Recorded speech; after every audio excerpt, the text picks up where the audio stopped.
Hey Keith, Michelle, Hello. how you doing? All right. You? I'm very well, thanks. Right, let me get this all set up so it's going to see you right. Um, okay, let's try. I've got a can, Nick. Is there any chance that you can find a way to make sure that that's a good angle there? Because I'm conscious that Tony might want the camera to be still, so that way you can see it properly. Let me make sure it's recording. Cool. Yeah, I think we're all good to go. Wait, come on, get off. I'm sure the cat wants to feature in the video. Yeah. So firstly, on behalf of Tony, thanks very much for doing this. I know, I do. Yeah, no, sorry, it's been a pain in the arse. Oh no, do you know what? Honestly, it's absolutely fine. I mean, I know diaries change around, so as long as we got there. But yeah, I guess it's probably worth mentioning that it might feel slightly weird because I'm not going to interrupt you at all. So obviously, I'll just sit here nodding quietly. Because the worst thing Tony wants is me in the background saying, yes, that's good, yeah, and humming away. So I just nod here quietly. And I'll also, it might feel like an awkward pause before I start talking again, but that's because I want to make sure Tony's got enough space to kind of cut the clip as he needs to do so. But likewise, if you're able to, once I've asked a question, if you're kind of able to just, wait one split second and then if you get the chance to kind of repeat the question in the answer, that'd be really helpful as well. But no need to focus on it. It's just kind of that way it gets across the point when it's all chopped up. So my voice isn't commentating. Is that all right? Yeah, it's cool. Cool. I All right. probably will get interrupted by a cat. Oh, it's all right. The idea is that you're not going to have. I don't think Tony's going to put the whole video up. He'll probably just slice and dice bits and pieces and make it look like a flawless testimonial, of course.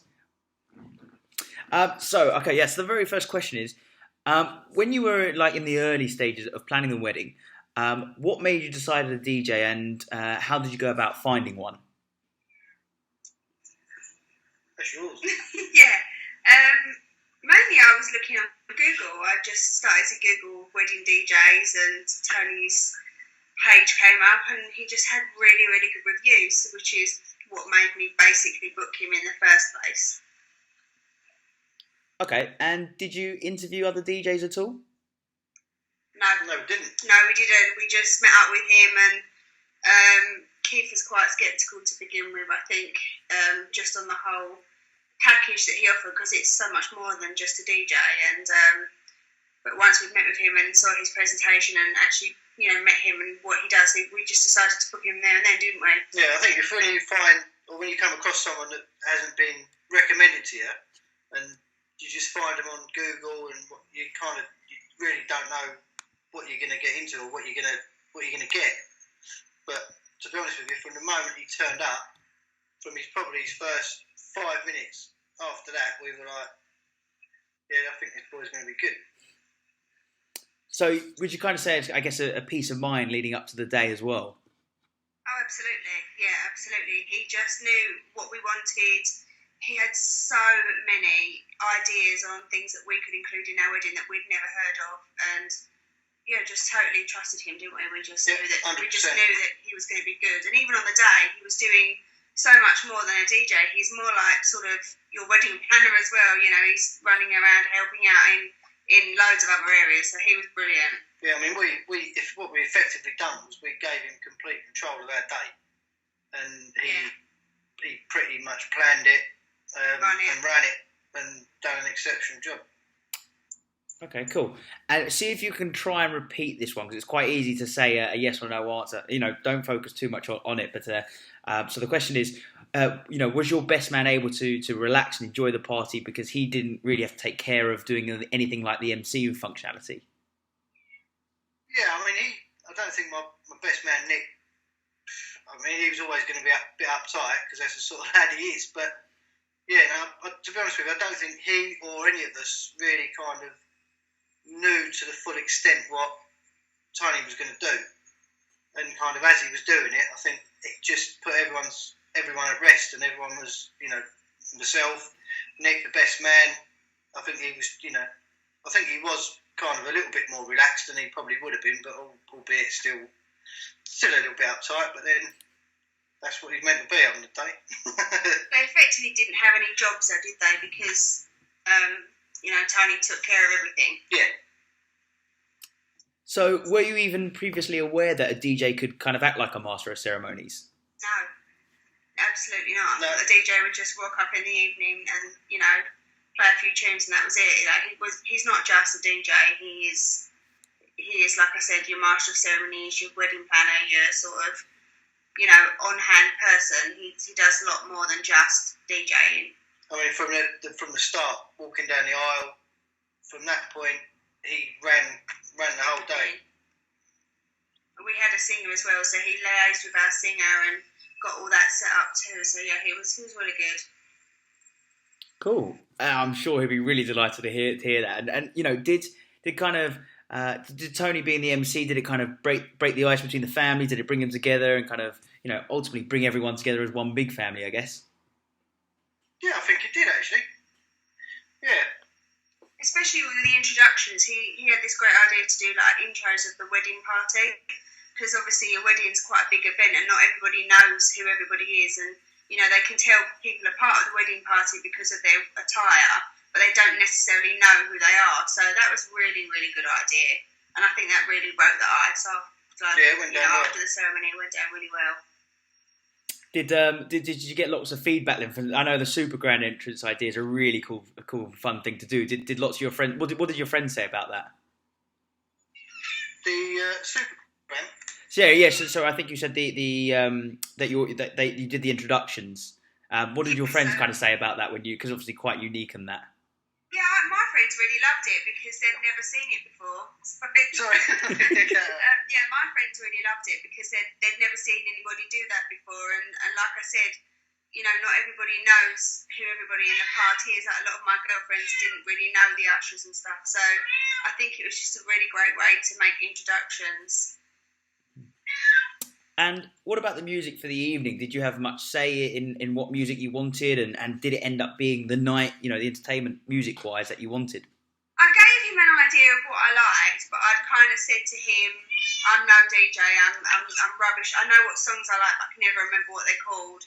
So I'd just kind of given him carte blanche to say, you know, if it looks like people are having a good time and you want to go in another direction, just do what you want. And you know, the girls were asking him for songs to play, and they all had a really great time. So, yeah, no, he was cool. Awesome. So you know, if you kind of have to imagine a scale, you know, how much fun was your wedding day? Oh, it was off the chart, really. To be honest with you, from start to finish. I mean, everyone's day. Everyone tells you to enjoy the day, to not let it, you know, get to you and just enjoy it. But it's so hard to do that, but Tony, you know, he kind of just made it easy or easier for us, and yeah, it was just brilliant. Cool. And you know, what kind of feedback did you hear from your friends? You know, aside from the grand, you know, bits and pieces that happened that the day, you know, the uniqueness and the fun. What were they all saying to you?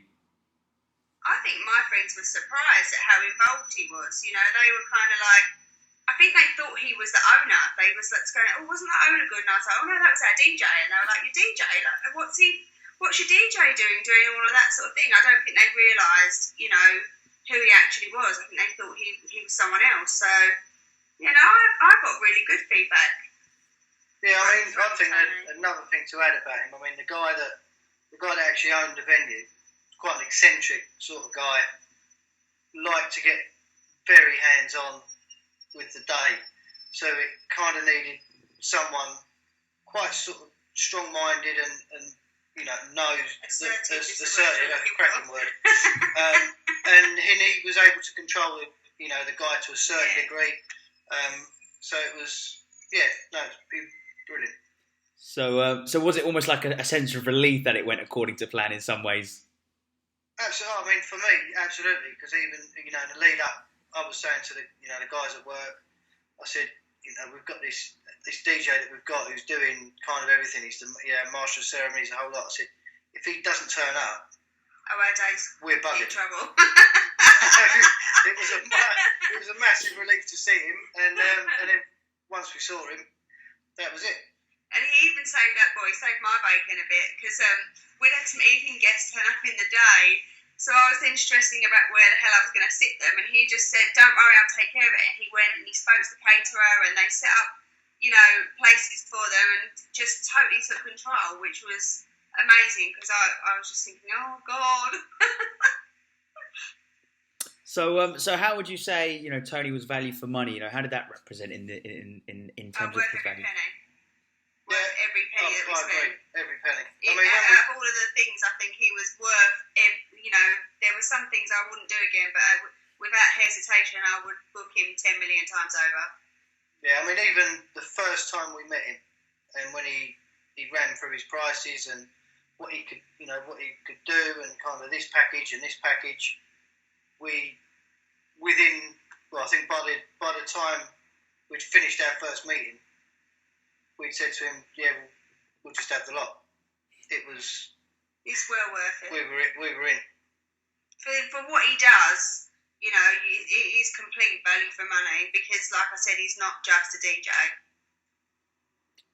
And is there anything that Tony could have improved on? He probably needs to replace one of his speakers. But other than that, What's a speaker?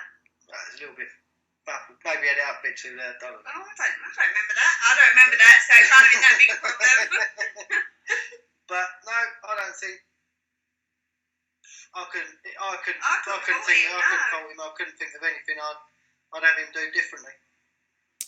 And what was your favourite memory to take away from the day? Oh God.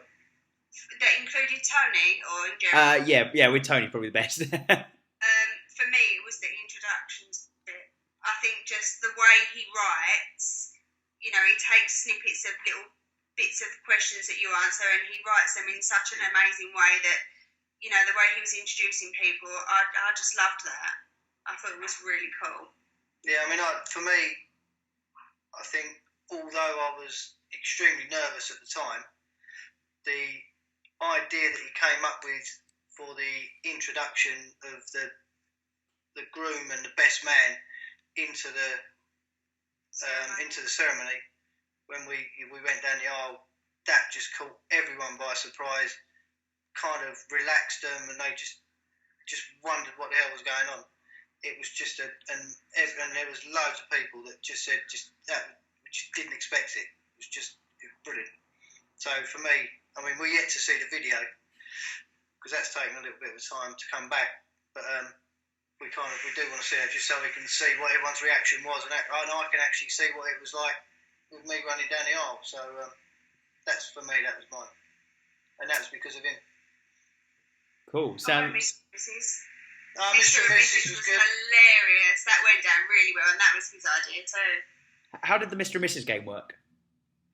So basically, after dinner, just before the evening started, it was more like an introduction for people to get going in the evening. So to get people on the dance floor, and B, just to have a little bit of fun. So we had myself, Keith, both sets of parents, and then one set of my friends. And it was literally like the Mr. and Mrs. game with the paddles, his and hers. It was really, really funny. And it got everybody up, so, it was a good icebreaker. Sounds like a pretty exciting day. And finally, is there anything that you'd like to say to Tony? Thank you. Yeah, thanks. You can't really, I don't think you can put it into a sentence. Just thanks for making it an amazing, great day. Without you, it wouldn't have gone as smoothly as it went, and I don't think our day would have been as much as a success as it was without him. No, I don't think it'd have been half the day if it wasn't for Tony. Cool. I think that just about wraps up all the questions. So, Keith, Michelle, thank you very much for your time. I'm sure Tony will. No. Listen, honestly, it's fine. I'm sure Tony will be more than pleased with the comments that you said about him. I know he was really looking forward to hearing what you had to say, and he did say your event was really, really, really good. So appreciate spending the time to do this for him.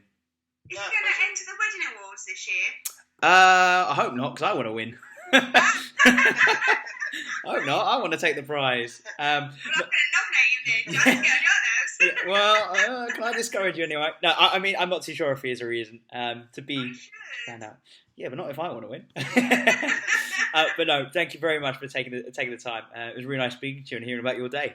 You too. Thanks a lot. See you then. Bye bye. Yeah, it's nice to meet you. Bye.